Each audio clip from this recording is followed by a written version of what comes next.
G'day, my name's Pete, and on this YouTube I'm going to tell you how to travel to Stanley by public bus. I'm going to show you where to get onto the bus, show you a little bit about the route and the scenery, and we're going to have an extensive walk around Stanley, Tasmania's fantastic maritime historic town.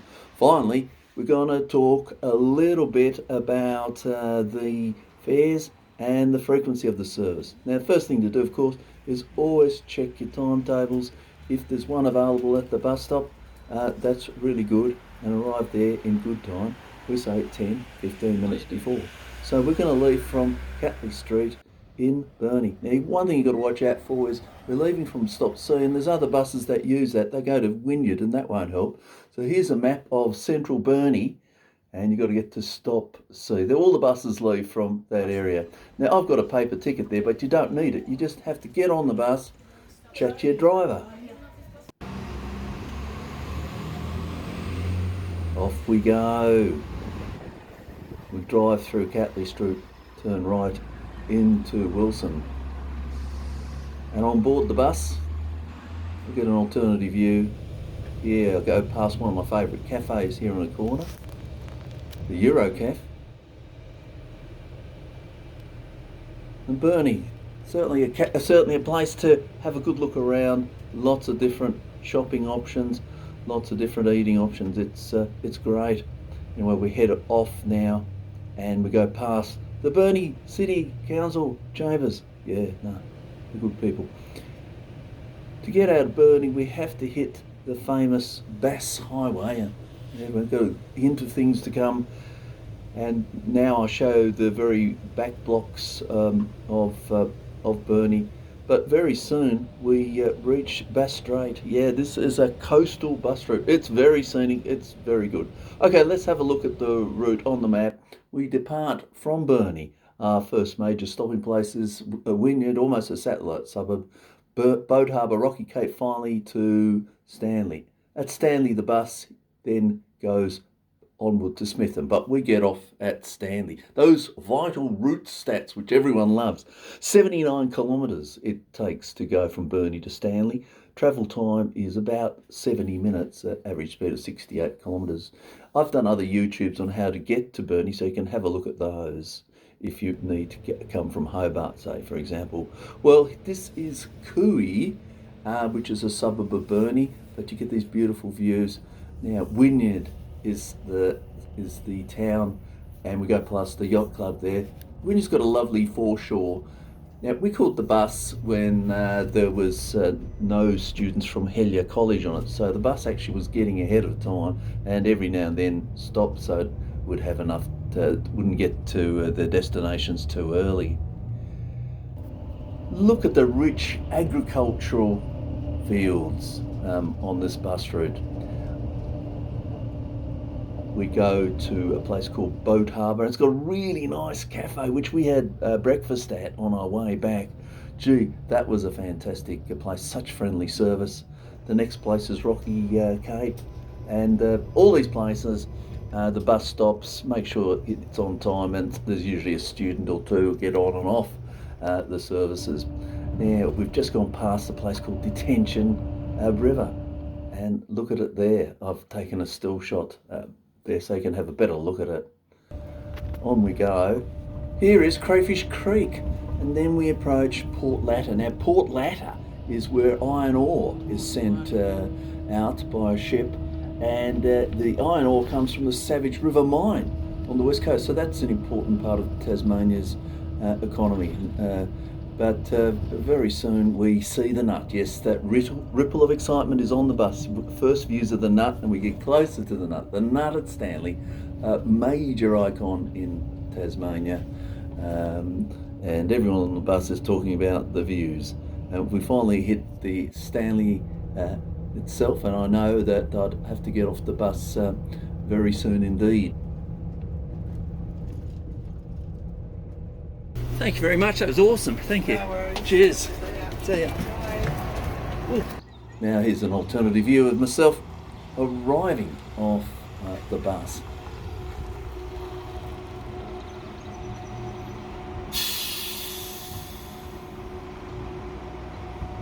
Very pleasant bus trip. Quite a few people got off, and yeah, look, I loved it. Now there's no bus stop marked very clearly there, unfortunately, but there you can scan around it. It used to be the information centre, but it is no longer there. So it was a good trip, a fast trip. I think the bus is going to go now. Here he goes.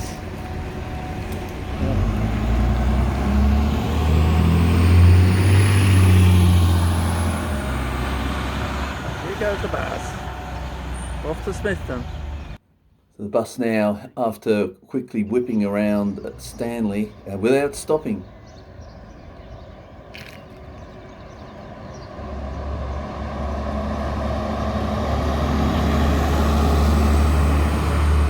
Off to Smithton.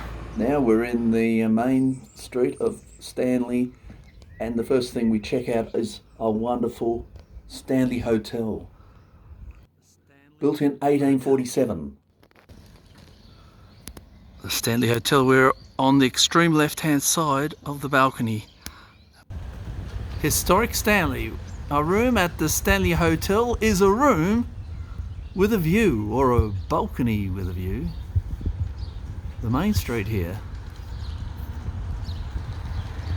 And yes, you've got it. It's the Nut.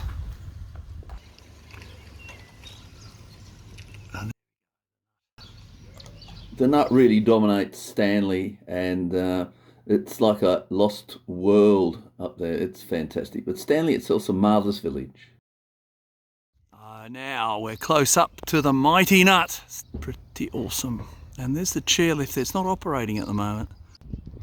So the day we tried to go up to the Nut via the chairlift, unfortunately it was raining. The closest we got to having a nice panoramic view is from the car park. Here I am at the chairlift at the Nut. The chairlift from Stanley up to the Nut. And due to rain, it's closed. It's not running until tomorrow when the weather's better. And it's normally $21 return to go up here. You can see the chairlift. Get a feel for it anyway, even though we're not actually on it. And it goes right up to the Nut there. And here's. So via the marvels of modern technology, even though we couldn't ride it up we had a previous visit, and we had some photos from that previous visit, and you can really see from those the chairlift experience. Wow, it's really great. The views are unparalleled. It's a really nice run, and there I am previously on the top there, wandering around this lovely lost world. Now make sure you don't fall off the edges.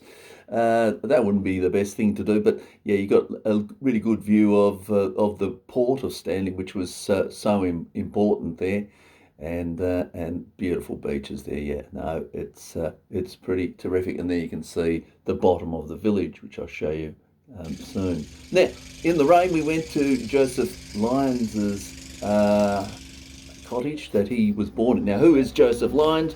You might say, well, Joe Lyons was Tasmanian Prime Minister. The little house he lived in was built in 1916, and Joe Lyons was Australia's Prime Minister between 1932 and 1939. A very important Tasmanian. Okay, we walk down to the bottom of the village there, and you can see, yes, the giant crayfish of Stanley. Nice place for a seafood, but there you can see the old Stanley railway station, now accommodation, built in 1924. And St Paul's. And the fabulous Slough Plough Inn, with the Nut in the background. We had a good look around the museum, then St Paul's Church. It was lovely, but it's time then to walk 2 kilometres up the hill to Highfield House. The Highfield heritage site here.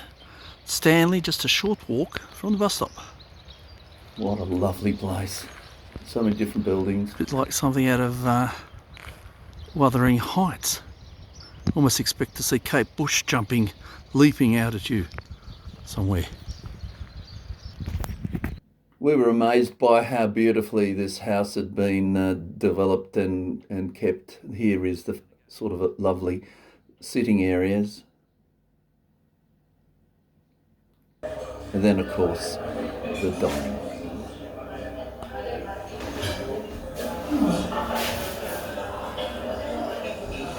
The Highfield house built in 1835, so that's nearly 200 years old. It also had a very old kitchen, which we found very interesting, but we were intrigued about going out into the courtyard. It was a very wet day, too wet to operate the chairlift to Stanley, but we had a very good look around Highfield House. And just to the left as we went out, you could see the chapel. Yes, they had their own chapel.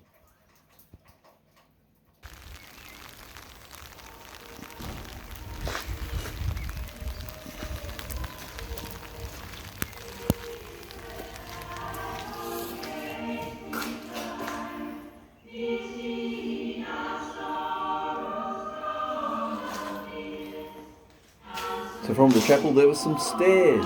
Where did they go to? A marvellous old schoolroom. Yeah, the schools weren't around, so they had to build their own. And this was very handy. Okay, let's just recap what we did and show you a little map. The bus stop's a little bit out of town down Albert Street, but it's only a 500-metre walk into the middle of town. Plenty of public facilities there. And we stayed at the Stanley hotel. The chairlift we tried to use, but it was out of action due to the weather. And then we decided to walk down to the birthplace of Joseph Lyons. Had a look at Hersey Seafood, very nice. Walked back to Stanley Museum, and here our little stick man is replicating what we did. And then we went to Highfield House. So I've got another graphic there. Highfield House, it is walkable. It's 2 kilometres and up to the historic site up there, and beautiful views of the Nut as you walk along. It's really, really cool. Okay, more info and the frequency. There's a daily service. It leaves Burnie at 2:55 every day. When school operates, it goes via Helier College. Coming back at 7:21 in the morning, so quite an early start there. Now, the timetable is different on Saturdays, so just be aware of that. It leaves Burnie a little bit later, 4:20 in the afternoon, and in the morning it leaves at a far more civilised time, allowing you to have a good brekkie at 9:51. Now, Sundays and public holidays, the students from nearby areas have to get into boarding facilities for their education on a Sunday night. So the bus leaves Burnie at a totally different time. It's much later at 6:20. That doesn't give you much time in Stanley. But if you're in Stanley itself, it leaves at 4:06. So we would recommend, if you can, go on Saturday afternoon, stay overnight, spend nearly 24 hours there at Stanley and look at all the places we've showed you. It's probably the best thing. Okay, so until at least July 2025, the Tasmanian government have got bus fares at half price. So it's only $8 cash to travel from Burnie to Stanley. The concession fare one way is $4. You can pay cash on board, but it's best to pre-book online like I did. Further information from Kinetic. Now, if you did like this video, please consider subscribing and giving me a like. And we'll see you next time. Thanks so much.